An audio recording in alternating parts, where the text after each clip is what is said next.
And today, so another thing I want to talk about is Sam Bankman-Fried. That's right, the SBF, the famous SBF. He's fried, okay, like literally, like he's done, like he's facing 100 years, and it's nothing to sneeze about, okay? Like none of us, nobody, I'm telling you right now, nobody can do 100 years in prison.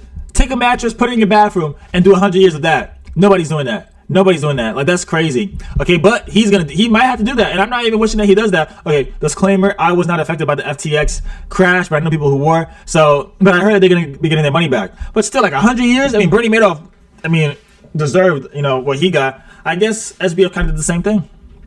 So I guess when you deal with people's money, like, when you owe people money, it's not a joke. Okay, money is energy, and you take people's energy away from them, that's not a joke. So I get it. Like, people use their energy to get that money, and you're just gonna steal it. They trusted you. All right, but anyways, SBF cites autism disorder as reason to avoid 100 years in prison. Oh wow, let's see how that plays out. Because I would say 50 years ago, I would be like, yeah, that's not gonna work. But 50 years later, we got this whole like new stuff going on with these new ideologies. So let's see. So it could happen. He could he paid off some people. He paid off a lot of people in high places. So maybe he gets a break. Let's see. So in a high-profile case that has garnered considerable attention, Sam Bankman-Fried, the disgraced CEO of the now bankrupt FTX crypto exchange, is seeking a lighter sentence, citing his autism spectrum disorder. Bankman-Fried's lawyers argue that his condition makes him uniquely vulnerable in a prison environment and should result in a reduced sentence of 5 to 6 years instead of the maximum 110-year term recommended by sentencing guidelines. Sam Bankman-Fried's lawyers argue for a reduced sentence.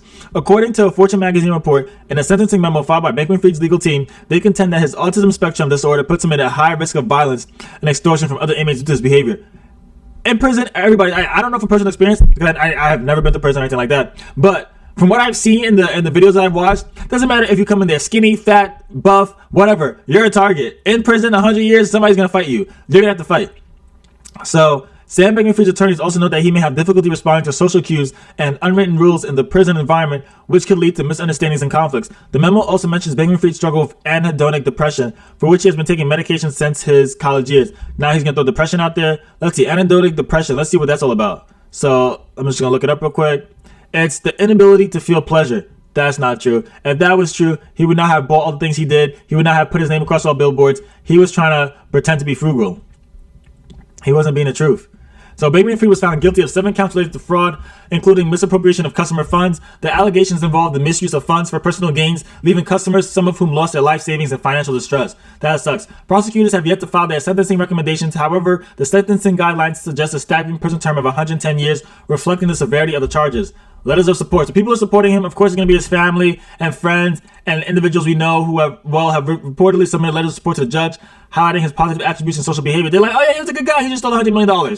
He was a good guy, he just lost $9 billion. He was a good guy, but he stole all people's money. He was a good guy, but his exchange went bankrupt. He was a good guy, but he had a chat group for wire fraud. Like, come on now. So he's going to be vulnerable to abuse and harassment in the prison system. Others, however, believe that the seriousness of the crimes committed and the impact on the victims should outweigh considerations of leniency, the report notes.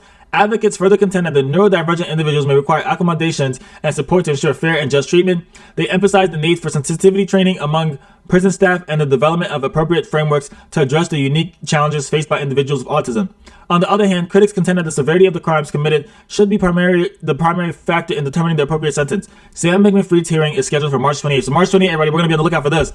We're gonna see what happens. I mean, his hearing is scheduled for March 28th, where the judge will consider the arguments presented by both the defense and the prosecution. This is getting drawn out, but every day that this comes closer is going to be a big heart palpitation for the SBF. And when he gets his sentence, he's going to be relieved that it's over, but he's going to be heartbreaking at whatever it is if it's anywhere near 100 years.